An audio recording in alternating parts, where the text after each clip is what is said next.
우리 앞뒤 자유로 우리 한번 인사 나누시겠습니다. 메리 크리스마스죠? 네, 메리 크리스마스입니다. 기쁨과 행복이 가득한 성탄 되시기를 바랍니다. 사랑하고 축복합니다. 오늘 본문은요, 성경 지식이 그냥 성경 한번 읽어본 분이라면은, 그리고 교회에서 하는 얘기를 한두 번 들어본 사람에는 누구나 다 예수님의 탄생에 관한 예언이구나, 이 정도 눈치챌 수 있을 것입니다. 여기 전능하신 하나님이 나오고요, 또 영존하시는, 영원하시는 아버지다, 이런 하나님에게만 붙일 수 있는 그런 타이틀, 그런 수식어가 나옵니다. 이분이 하나님이시구나. 근데 이분이 한 아기가 됐다, 한 아들이 됐다. 바로 아기로 잉태하신, 태어나신 예수님이구나. 이렇게 우리가 충분히 예측이 가능하죠. 근데 이 예수님께서 우리 가운데 오신 목적을 분명하게 드러내고 있습니다. 그분이요, 우리의 왕이 되시기 위해서 오셨습니다. 우리 왕이 되셔서 우리를 다스리시기 위해서, 우리를 하나님의 나라 삼으시기 위해서 이 땅에 오셨음을 분명하게 드러내고 있어요. 다윗의 왕자, 그분이 특별히 평강의 왕이다, 이런 말씀들을 하고 있습니다. 근데 좀 더 자세히 들여다보면요, 그냥 왕이 아니죠. 여러 왕 중에 그냥 한 왕이 아닙니다. 이 시대에 얼마나 많은 왕들이 스쳐 지나갔습니까? 그런 여러 왕 중에 한 왕이 아니라 이분은 완전하신 왕입니다. 왕으로서 마땅히 가져야 될 모든 자질을 완벽하게 겸비하신 완전하신 왕 예수님, 그분을 노래하고 있는 대목이에요. 여러분, 한 나라를 통치하는 데 있어서 가장 중요한 자질 중에 하나가 뭡니까? 지혜죠. 탁월한 지혜가 있어야죠. 통찰력이 있어야 됩니다. 그 시대를 꿰뚫어보는 그런 통찰력이 있을 때 나라를 잘 다스릴 수 있는 것이죠. 기묘자요 모사라고 했습니다. 그렇게 표현하고 있죠. 기묘자라 모사라. 이게 좀 번역이 어색한데 영어로는 Wonderful Counselor, 그러니까는 탁월한 책사, 이렇게 번역할 수 있어요. 그분의 그 전지하신 그 지혜에 대해서 분명하게 노래하고 있습니다. 여러분, 지혜뿐이 아니죠. 또 중요한 것은요, 능력이 필요해요. 그 탁월한 지혜를 세상에 오롯이 펼쳐낼 수 있는 그런 능력이 있어야 되잖아요. 우리 주님은요, 전능하신 하나님이십니다. 그 무한하신, 그 완전하신 그 지혜로 계획하신 바를 그대로 현실에서 실현시켜 낼 수 있는 그런 전능하신 하나님이시죠. 여러분, 이렇게 지혜와 능력을 겸비한 것으로 또 다가 아닙니다. 이 정도면은 자칫하면은 독재자가 될 수 있어요. 여기에 또 하나 필요한 자질이 있는데요, 바로 사랑이에요. 백성들을 진심으로 사랑하는 마음이 있어야 하는 것이죠. 우리 주님을 향하여서요, 영원하신 아버지다, 그렇게 부르죠. 영존하시는 아버지다, 그렇게 부릅니다. 아버지의 마음을 가지고 있다는 거죠. 누구보다도 백성을 자식처럼 긍휼히 여기고 사랑하고 정말 백성의 안위와 행복을 위해서 그의 삶을 바칠 수 있는 그런 헌신된 마음, 아버지의 마음을 가진 왕이시다라는 겁니다. 그분이 인간의 몸을 입고 이 땅에 오신 그 사실 자체가 너무나도 분명하게 드러내는 것이 이 아버지의 마음이죠. 지혜, 능력, 사랑, 이 모든 것을 다 갖추고 계신 완전하신 왕 예수님이 우리의 왕이십니다. 그분이 우리를 핏값으로 사내셔서 나라 삼으셨습니다. 우리는 그분의 다스리심을 받는 하나님 나라의 백성들이에요. 여러분, 그 백성이 얼마나 복되겠습니까? 오늘 또 이 본문에서요, 그 백성이 누리게 되는 그 복에 대해서 구구절절히 말씀하고 있습니다. 오늘 몇 가지만 이 본문을 통해서 그 복에 대해서 살펴보겠습니다. 먼저는요, 생명이죠. 그 완전하신 왕 예수님이 다스리시는 그 나라의 백성들은 무엇보다도 생명의 복을 얻습니다. 그게 2절이죠. 2절 이렇게 말씀합니다. 흑암에 행하던 백성이 큰 빛을 보고 사망의 그늘질 땅에 거주하던 자에게 빛이 비치도다. 빛은요, 여러 가지 의미가 있지만 가장 우선적인 의미가 생명이죠. 빛은 생명의 원천으로 성경의 여러 곳에서 표현되고 있습니다. 시편 36편 9절에 보면요, 진실로 생명의 원천이 주께 있사오니 주의 빛 안에서 우리가 빛을 보리이다. 빛이 생명의 원천임을 직접적으로 말씀하고 있어요. 우리가 요한복음 쭉 보고 있는데요, 요한복음에도 예수님을 생명의 빛으로 여러 번 표현하고 있습니다. 1장 4절 같은 경우요, 그 안에 생명이 있었으니 이 생명은 사람들의 빛이라. 8장 12절도 그렇습니다. 생명의 빛을 얻으리라. 예수님께서 이 땅에 왕으로 오셔서 우리에게 빛이 비쳤다라는 것, 그것은 우리가 생명을 얻게 되어졌더라는 그런 말씀인 것이죠. 생명에 대해서 깊이 생각해 봤습니다. 생명과 관련해서 무슨 말씀을 전할까? 두 가지가 떠올랐습니다. 진짜 생명이려면 반드시 갖춰야 될 조건이 두 가지가 있겠다. 그 중에 하나가 뭐냐? 죽음의 그림자가 걷어지는 것입니다. 죽음의 문제가 해결되는 것이에요. 이 땅에 우리가 누리고 있는 이 육체적인 생명은요, 죽음의 그림자가 뒤덮고 있습니다. 죽음에 둘러싸여 있어요. 여러분, 한 아이가 출산하는 것, 그것은 아이러니하게요, 그것은 죽음의 여정을 향한 출발점에 서는 것입니다. 누구나 다 이 죽음으로부터 자유로울 수 없어요. 인류 역사가요, 이 죽음의 문제를 해결하기 위한 역사다, 그렇게 풀어도 과언이 아닐 것입니다. 끊임없이 죽음의 문제 해결하기 위해서 애를 써왔잖아요. 여러분 잘 아시듯이 진시황, 그가 가지고 있는 그 최고의 권력을 통해서 불로초 구하기 위해서 백방으로 노력을 했지만 결국 실패했습니다. 그 후로도요, 도교의 영향을 입은 사람들이, 소위 도사라는 사람들이요, 직접 약을 제조했죠. 불로장생약, 금단이라고 불렀습니다. 근데 아이러니하게도요, 그 약의 재료가 인체에 아주 해로운 수은이나 납, 이런 거 썼어요. 그러니 그거 먹으면 어떻게 됩니까? 기대하는 장생은커녕요, 중독돼서 단명했던 것이죠. 실제로 중국의 황제들 중에 여럿이 그렇게 단명한 경우가 있다고 합니다. 과학기술이 발달함으로 실제로 이 인간 수명을 많이 늘렸어요. 미래학자들은 앞으로 120세 평균 수명이 될 거다, 이렇게 예측을 합니다. 우리나라 여러분 1900년대 평균 수명이 몇 세인지 아십니까? 36세에서 40세였더라고요. 한국전쟁 끝나고요, 1960년도에 평균 수명이 53세였습니다. 그러던 것이 올해 2022년도에는요 83세까지 올라갔더라고요. 장족의 발전을 이루었죠. 앞으로 120세가 된다니 놀라운 성과입니다. 하지만 부인할 수 없는 건 뭡니까? 죽는다는 거예요. 그래도 끝이 있다라는 겁니다. 이 육체적인 생명은 여전히 죽음의 그림자에 짙게 둘러싸여 있는 것입니다. 평균 수명이 120세가 됐다고 해서 우리 모두가 다 그때까지 산다는 보장도 없어요. 그렇죠? 여러분, 이런 연말 같은 데 보면은 특별히 더 그런데, 만취해가지고 그냥 고속으로 이렇게 그 자동차를 이렇게 운전하는 그런 차량들 우리가 마주할 수 있습니다. 눈에 보이지 않는 아주 작은 바이러스, 여러분, 그것이 우리의 생명을 직접적으로 위협하는 그런 세상에 살고 있어요.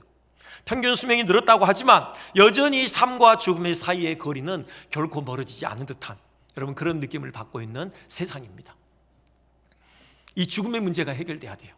그럴 때만 비로소 우리의 생명은 참 생명이라고 할 수 있는 것입니다.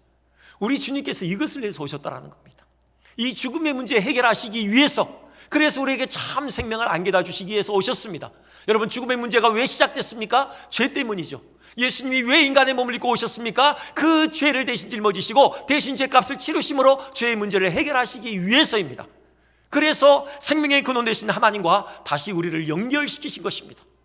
그 영원하신 하나님의 생명, 그 참된 영적인 생명을 우리 가운데 다시 불어넣으신 것이죠.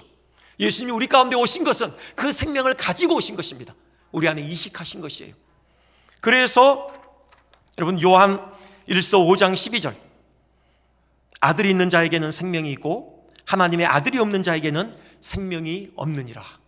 여기 생명은요, 죽음을 극복한 생명입니다. 영원한 하나님의 생명, 이것을 우리에게 선사하신 것이죠.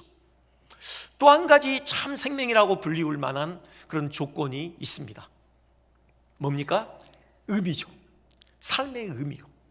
여러분, 의미 없는 삶은요, 살았다고 하지만 그건 진정한 삶이라고 불리울 수 없어요. 정말 의미가 충만한 삶, 이야말로 진정한 삶인 것이죠. 여러분, 그 오스트리아 빈 출신의 정신의학과 교수, 그 빅터 프랭클 박사를 아시죠? 그분이 아우슈비츠 수용소에서 천신만고 끝에 살아남았잖아요. 그 경험을 토대로 그가 정신분석학자, 그 의학자의 관점에서 책을 썼습니다. 그게 그 유명한 죽음의 수용소라는 책이죠. 물론 독일어로 썼죠. 그게 영어로 번역될 때 그 영어 제목이요, 그 책의 핵심 주제를 그대로 담고 있습니다. Man's Search for Meaning. 뭡니까? 의미를 향한 인간의 탐구.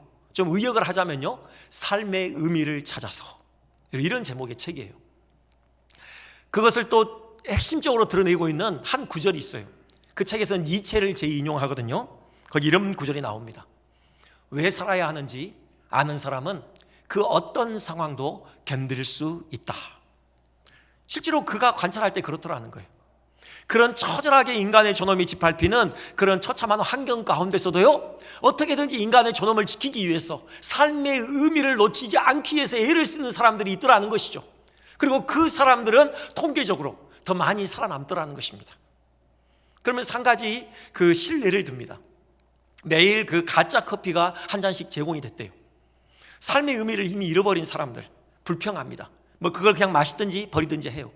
근데 삶의 의미를 붙들기 위해서 애를 쓰는 사람들은요, 그 커피를 대하는 태도가 달랐대요.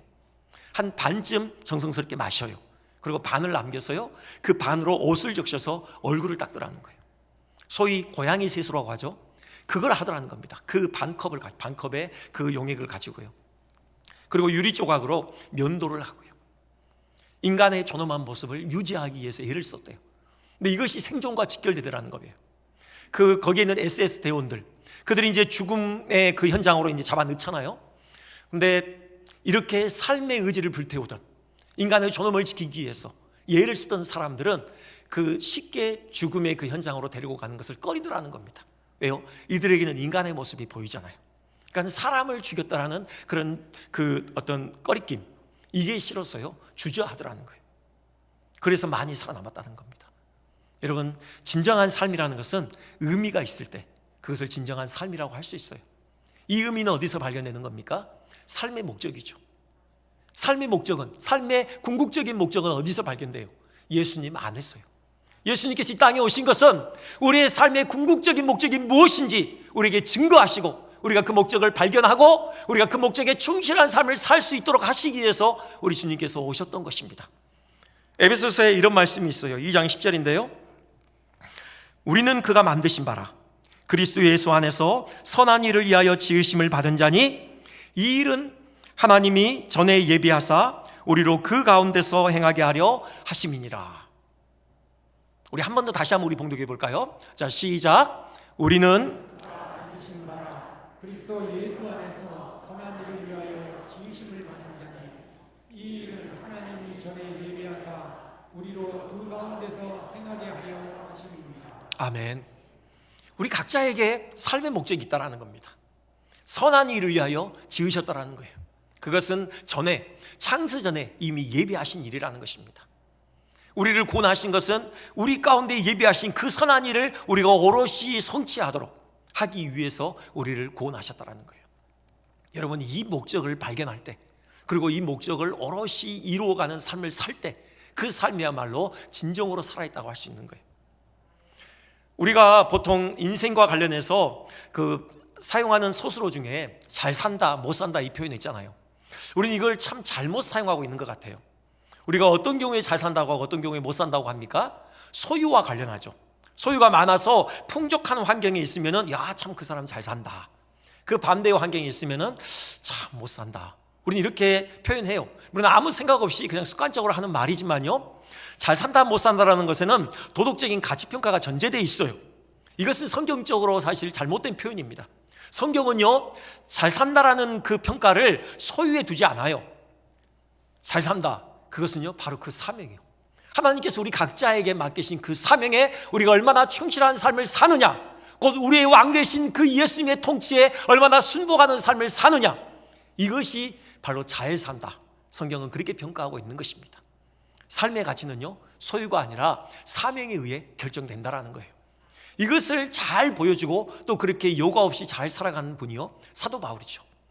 그가 이런 고백을 하죠. 우리가 잘 아는 고백인데요, 사도행전 20장 24절.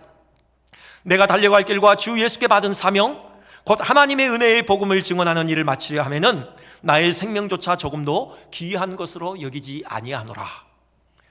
여러분, 이걸 돌려보면요, 그러니까 주께서 내게 주신 그 사명을 감당하는 일에는 나의 생명을 조금도 귀한 것으로 여기지 않는다. 그 이면에는 뭐가 있냐면요, 사명을 감당하지 않는 삶, 그것은 생명의 가치가 없다라는 거예요. 곧 생명의 가치를 결정하는 것은요, 사명이라는 것입니다.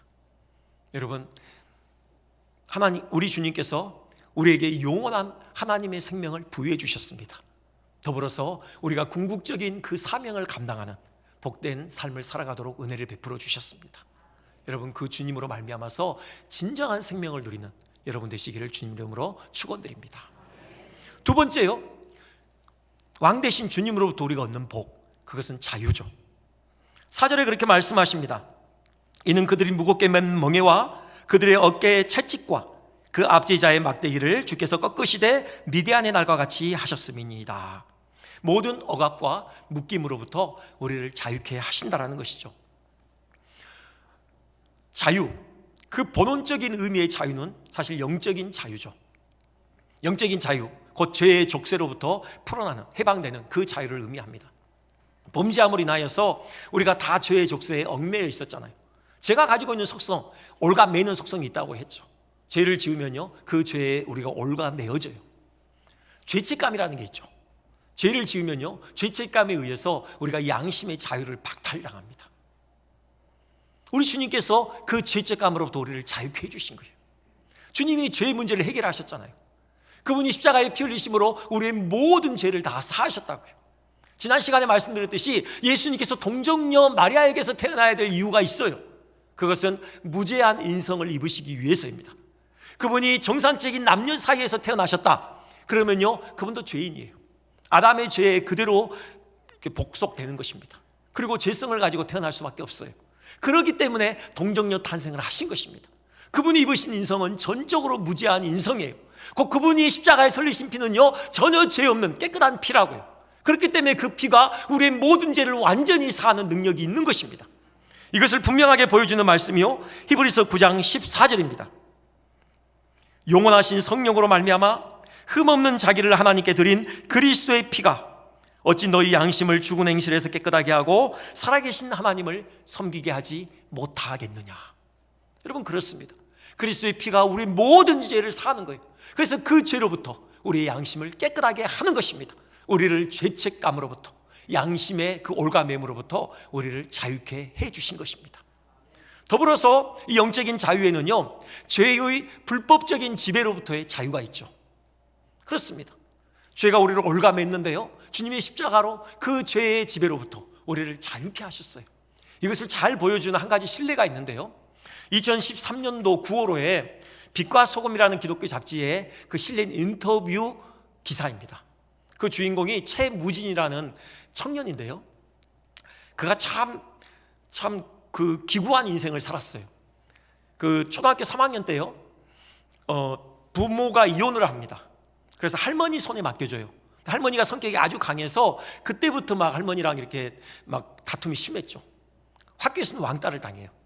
그래서 짙은 외로움을 겪습니다. 그가 늘 생각하는 것이 옥상에 올라가서 뛰어내릴까? 자살 충동을 많이 느꼈다고 해요. 그렇게 고통을 당하다가요, 그가 게임에 접하게 돼요. 온라인 게임, 컴퓨터 게임이에요. 그러면서 그 세계에 빠져들기 시작합니다. 게임하는 순간만큼은 그 현실의 고통을 잊어버릴 수가 있겠더래요. 근데 이게 이제 심해졌던 거죠. 뭐 학교도 빠져요. 게임하기 위해서요. 근데 자기 성격이 바뀌는 것을 보게 되더래요. 아버지하고 그렇게 사이가 좋았고 아버지를 좋아했는데 비보가 날아오는데요, 그 아버지가 결국은 자살해요. 산에 목을 메고 죽어요. 그 소식을 들어요. 할머니는 그 소식을 듣자 쓰러져가지고 통곡을 해요. 근데 이 초등학교 5학년 이 최무진 이 학생은요, 덤덤하더래요. 아무 느낌이 없더래요. 오히려요, 이제 드디어 아버지의 간섭으로부터 벗어나서 자유롭게 게임할 수 있겠구나, 안도의 한숨을 내쉬는 자신을 발견하게 돼요. 그렇게 심정이 무뎌지는 걸 보게 돼요. 그래도 게임을 끊지 못해요. 계속 게임합니다. 뭐 합숙하면서요, 그렇게 게임을 해요. 그런데 이제 얼마나 이렇게 성품이 나빠지냐면은, 할아버지가 가끔 잠을 안 자고 게임을 하니까 무진아 잠 좀 자자, 그 소리를 들으면요, 막 극도의 분노가 치민대요. 그 분노를 해결하기 위해서 책상에서 열쇠 뭉치를 깨가지고 막 그걸 분지르고요, 막 벽을 치고 이렇게 그 충동하는 그 분노를 잠재우기 위해서 애를 쓰고요. 한 번은 할머니가 그냥 밥 먹자 이 얘기했거든요, 게임하고 있는데. 근데 부엌에는 식칼이 보이더래요. 마음에서 나쁜 상상이 일어나고요, 그 충동이 일어나는 것을 봤어요. 자기가 무섭더래요, 자기 스스로도. 그런데도 게임을 끊지 못해요. 합숙하면서 게임하다가요, 결국은 쓰러져요. 몸이 망가져요. 이제 뭐 몇 날 며칠 아주 극심한 고통 가운데 병원에 입원하고요, 그리고 또 좀 나아지잖아요, 퇴원해서 다시 게임해요. 그러다가 또 쓰러져서 또 입원하고, 이 생활을 반복하는 거예요. 기자가 이제 물어요. 도대체 그 고통 가운데 게임을 끊지 못하는 이유가 뭐냐? 그가 답하기를 게임을 끊는다는 것은 내게 있어서 삶을 끊는 것과 같이 여겨졌습니다. 게임하는 순간만큼은 내가 살아있는 것처럼 느껴졌습니다 라는 거예요. 그러던 차에 한 아는 형을 만납니다. 그러니까 그 전에도 학교 선생님에 의해서 그가 그 교회를 왔다 갔다 하긴 했는데 그 교회 다니는 그 형을 만나요. 거리에서. 그 형에게 붙들려서 그 형이 그 자리에서 복음을 전해요. 근데 그때 성령께서 역사하셔요. 그 복음이 받아들여지더래요. 그 순간 교회로 같이 가서요 영접 기도를 해요. 그래서 예수님을 믿게 됐습니다.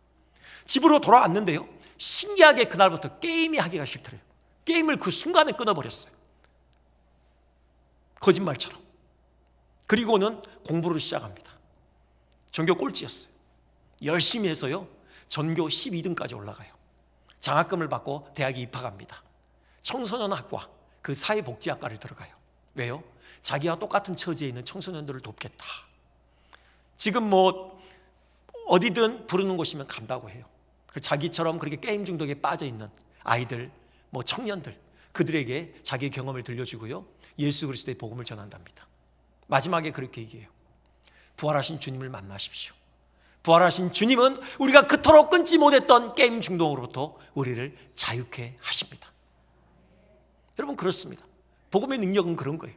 예수님이 우리를 위해서 왕으로 오신 것은 바로 우리를 묶고 있던 그 죄의 세력으로부터 우리를 자유케 하시기 위해서입니다. 혹시라도 여러분 아직도 습관적인 죄가 있습니까? 아직도 고민하고 있는 죄가 있습니까? 복음의 능력을 신뢰하십시오. 이번 성탄을 통해서 우리를 자유케 하시는 예수 그리스도의 복음의 능력을 여러분 경험하십시오. 그 자유케 하는 은혜 우리가 모두가 맛보았으면 좋겠습니다. 물리적인 자유가 있죠. 여러분 압박은요 이런 물리적인 압박이 있잖아요. 무슨 인종차별이니 이런 압박으로부터도 우리를 자유케 하십니다. 여러분 최고의 공의와 정의를 실현하시는 그 완전하신 왕의 예수님 다스리신 가운데 어떻게 그런 속박이 존재할 수 있겠습니까? 거기서 우리를 자유케 하셔요. 여러분 2008년 11월 달인가요? 오바마가 미국의 44대 대통령으로 당선이 됐죠. 여러분 그날을 떠올려 보십시오. 온 세계가 떠들썩했습니다. 미국만이 아니라요. 감격했어요. 막 미국이 대단하다고 축켜 세웠죠. 근데 그거 보면 흑인이 대통령이 돼서 그랬다. 여러분 그 이면에 보면 뭐가 있습니까? 그만큼 우리 사회가 어둡다라는 거예요. 그만큼 인종차별이라는 그런 속박이 우리 사회를 짙게 이렇게 덮고 있다라는 것이죠. 그렇잖아요. 미국은 다인종 사회잖아요. 근데 그 나라에서 흑인이 대통령이 있다고 해서 온 세상이 떠들썩하고 감격했다고요.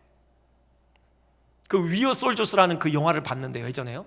지금도 기억나는 장면은 그 베트남 전쟁을 다룬 영화인데 거기 이제 남편들은 전장터에 가 있고 부인들은 이제 그 미국 그 군인 관사에서 모여서 이제 담소를 나눠요. 근데 한 여인이요, 그 세탁소를 갔는데 거기에 편말에 only white, 오직 하얀색만. 이제 이런 편말이 있대요. 그래서 그걸 가지고 웃어요. 야 무슨 세탁소에 하얀색 빨래만 가지고 가라는 얘기냐? 뭐 그런 게 어딨냐? 이렇게 웃어요. 근데요 그 말을 듣던 그 여인들의 그 분위기가 싸늘해집니다. 얼굴 표정이 변해요. 그 중에 흑인 여성이 한 분 있었거든요. 다 그 표정, 그분의 눈치를 봐요. 그게 빨래색을 얘기하는 게 아니라 피부색을 얘기하는 거였죠. 그 세탁소 주인이요, 흑인들의 빨래는 빨지 않겠다라는 겁니다. 흑인들은 출입 금지라는 거예요. 이때의 시대적인 배경이 1965년이에요. 여러분 그때까지도 그런 인종차별이 미국 사회에 있었다라는 거예요. 미국이 그렇다면 여러분 세계 도처에 그런 차별이 얼마나 많겠습니까? 이것을 해소하는 것 오직 예수 그리스도의 다스림 뿐입니다. 그 박성춘이라는 여러분 이름을 들어보셨습니까? 승동교회 전신이죠. 그 곤당골 교회라는 그 교회 장로까지 됐는데요. 이분이 원래 백정이었습니다. 당시 우리나라의 백정은 사회의 최하층민이잖아요. 이름도 없어요. 그냥 박가라고 불려요. 그분이 장티푸스에 걸렸죠. 죽으려고 그 사경을 헤매요. 그 소식을 들은 그 곤당골 교회 목회자 무어 선교사님이 박성춘을 찾아옵니다. 그 고종의 시의였던 에비슨을 데리고 찾아와요. 그리고 고쳐줘요. 얼마나 감사한 일입니까? 감격할 수밖에 없죠. 고종의 시예요. 왕의 몸에 손을 댔던 의사가요, 자기 몸에 손을 댄 거예요. 자기 집에 찾아왔어요. 감격하고 그가 예수님을 받아들입니다. 세례를 받아요. 그런데 문제가 생겨요. 그 교회, 그 가족이 교회를 나갔더니 여러분 아시는 것처럼 거기 이미 다니고 있던 양반들이요, 아주 항의를 하는 거죠. 자기들이 교회를 안 나오겠대요. 백정하고 같이 예배드릴 수 없다라는 거죠. 무호 목사님 포기하지 않았습니다. 굴복하지 않았어요. 그래서 그러면 구분만 해달라. 백정들은 저 뒤에서 예배드리고 우리는 앞에서 드리도록 구분만 해달라. 그것도 싫다고 했어요. 그러자 결국 이들이 교회를 나가서 다른 교회를 세웁니다. 당시 곤단교회 교회에요, 총 교인이 20명 중에 4명 남았어요. 나머지가 다 나간 거예요. 그 4명 누굽니까? 박성춘의 가족이죠. 그래서 그때부터 열심히 전도하기 시작해요. 박성춘이 친구 백정들 다 데리고 옵니다. 그래서 백정교회가 돼요. 근데 따로 나갔던 교회, 그 교회가요, 화재로 완전히 불타버려요. 그러니까 이들이 회개하고 다시 곤단교회 교회로 다시 들어옵니다. 이 교회가 승동교회예요. 그리고 거기에 박성춘이 나중에 장로까지 되죠. 근데 더 감동적인 것은 나중에요, 그 왕손인 이재영, 그도 그 교회의 장로가 됩니다. 왕손과 백정이 함께 장로가 돼서 섬기는 교회가 바로 승동교회였어요. 여러분, 이것이 예수님이 우리 가운데 가지고 오신 자유의 은혜입니다. 네, 이런 자유가 있는 것이에요. 우리를 통해서 이런 자유가 많은 사람들에게 퍼져갔으면 좋겠습니다. 한 가지 더 짧게 말씀을 드리겠습니다. 한 가지 더요, 평화죠. 평강의 왕으로 오셨잖아요. 세상에 여기 잠깐 그 9절부터 볼까요? 여기 보면은 5절에 그렇게 나오죠. 어지러이 싸우는 군인들의 신, 피 묻은 겉옷이 불의 섭같이 살라지리니 그랬습니다. 여기 군인들의 신, 피 묻은 겉옷, 이건 전쟁을 이렇게 상징하는 것이죠. 전쟁이 그치고 평화로운 세상이 도래한다는 것입니다. 지금 우리가 경험하고 있는 세상은 그렇지 않아요. 멀리서 지금 우크라이나 전쟁이 있고요.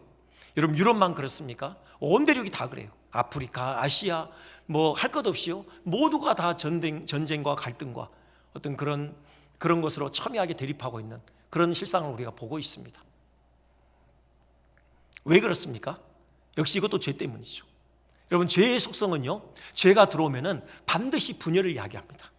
여러분, 죄로 말미암아서 하나님과 우리와의 사이가 나눠졌어요. 죄로 말미암아서요, 사람과 사람 사이에 분열이 들어왔습니다. 타락한 본성, 철저하게 자기중심적인 그 왜곡된 본성에 의해서 서로 갈등하게 돼요. 분열과 분리가 일어나는 것입니다. 여러분, 이런 우스갯소리가 있어요. 한 아이가요, 학교에서 전쟁에 대해서 배웠습니다. 그래서 집에 와서 아빠에게 더 물어요. 아빠, 전쟁이 왜 일어났어? 그래서 아빠가 이제 유식한 척 열심히 설명을 해요. 세계대전이 2번 있었지. 1차 대전이 있었고 2차 대전이 있었어. 1차 대전은 말이야, 그 세르비아와 오스트리아가 서로 싸우면서 1차 대전이 발발했어. 그러자요, 옆에서 듣고 있던 아내가 끼어들어요. 여보, 아니 가르치려면 좀 제대로 가르치지, 대충 가르쳐요. 세르비아하고 오스트리아가 싸웠다고 하면 안 되고, 세르비아의 한 청년이 오스트리아의 그 황태자 부부를 암살해서 이 싸움이 시작됐다, 좀 구체적으로 가르쳐야 되지 않아요? 그렇게 끼어들어요. 그러자 이 남편이 뭐라고 합니까? 여보, 지금 얘가 당신한테 물어봤어? 나한테 물어봤지? 왜 옆에서 잔소리야? 큰 소리를 쳐요. 그러자 아내가요, 알았어 해 하고는 문을 쾅 닫고 나가버려요. 그때 이 아이가 하는 말이 뭐예요? 아빠, 전쟁이 왜 일어나는지 알겠어. 네, 라다는 거죠. 그렇습니다. 우리 안에 타락한 자기 본성, 남을 배려하지 않고 철저하게 자기중심적인 그 왜곡된 본성에 의해서요, 전쟁은 끊일 날이 없는 겁니다. 무엇이 이 전쟁을 그치고 참된 평화를 가지고 오는 것입니까? 바로 예수 그리스도의 십자가예요. 그분이 십자가로 죄를 해결하심으로 우리를 그 타락한 본성으로부터 우리를 자유케 하신 것이죠. 우리 안에 진정으로 하나님을 사랑하고 남들을 사랑하는 마음을 우리 가운데 부어주신 것입니다. 그걸 이렇게 표현하고 있죠. 말씀이죠. 에베소서 2장 14절. 우리 이 말씀 한번 같이 한번 봉독해 볼까요? 자, 시작. 그는 우리의 화평이신지라 둘로 하나를 만드사 중간에 막힌 담을 허시고. 아멘. 한 가지 이야기만 드리고 말씀을 마치겠습니다. 고든 맥도날드라고요, 그 유명한 목사님이 겪은 이야기인데요, 그분이 하루는 강의를 마치고 유명한 그 미국의 병원에 갔어요. 근데 거기서 나이지리아에서 온 한 여성 의사를 만나요. 근데 그 여성 의사의 이름이 너무 길어요. 그게 특이한 점이죠. 무슨 뜻입니까? 물었더니요, 분노를 사라지게 한 아이라는 뜻이랍니다. 그 이름이요. 분노를 사라지게 한 아이. 뭔가 배경이 있겠죠? 그 이야기가 이렇습니다. 자기 부모가 서로 사랑해서 결혼을 해요. 근데 그 부모님, 그러니까 할아버지 할머니들이죠, 양가 부모가 다 반대를 하는 거예요. 반대를 무릅쓰고 이 부부가 결국은 결혼을 합니다. 그러니 관계가 끊어진 거죠. 소외돼서 고립돼서 살아요.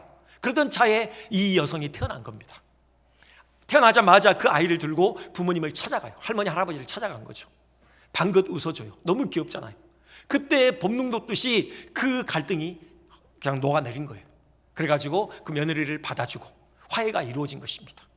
그래서 그런 거예요. 네 덕분에 우리 가정이 화목하게 되었다라고 해서요, 이름을 분노를 사라지게 한 아이, 이렇게 지었다라는 거예요.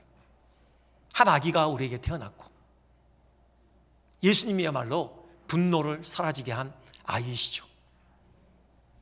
죄인된 우리를 향한 하나님의 분노가 가라앉도록 하셨습니다. 서로를 향하여서 자기중심적인 그 왜곡된 자아로 말미암아서 서로 이렇게 움켜쥐겠다고 서로를 향하여서 분을 바라던 그 분노를 사라지게 했습니다. 진정한 하나됨을 가지고 오신 것이죠. 우리는 그 나라의 백성입니다.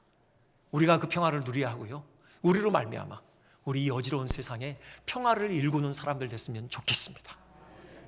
생명, 자유, 평화, 이 은혜가 우리 모두에게 풍성하기를 주님의 이름으로 축원드립니다. 우리 자리에서 일어나셔서요, 이 찬양 드리면서 특별히 우리 북한 땅을 위해서 우리 한번 같이 축복하며 기도했으면 좋겠습니다.